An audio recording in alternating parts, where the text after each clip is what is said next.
Казак. Так, возраст его 5 лет, да? По матери восходит на Göktepe казака. Да. Она у района-то? Да. Казак.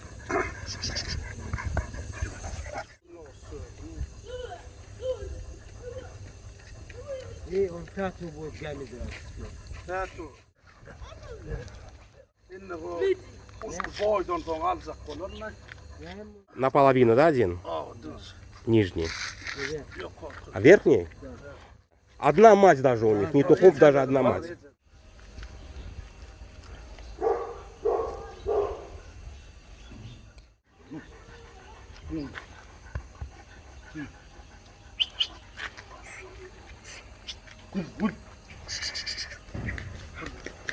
А getirme yani. А ей сколько? Şu asa. 3 года. Şu asa mı sen mi oğlum? Yok şu asa mı? Aynaya geç. O dördün asa. Ma.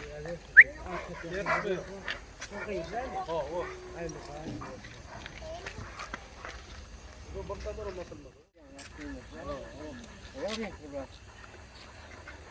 Geçen kallıkıra mene dine kan çıkıttı. Ее как зовут? Karıcı. Гараджа.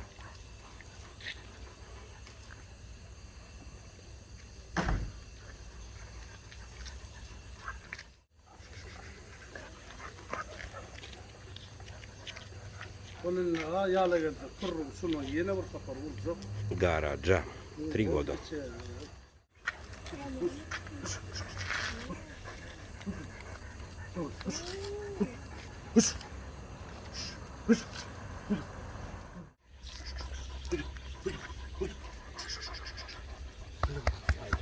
Ya. Mar gayradım oğlum. Ne ettiler? Çıkacak.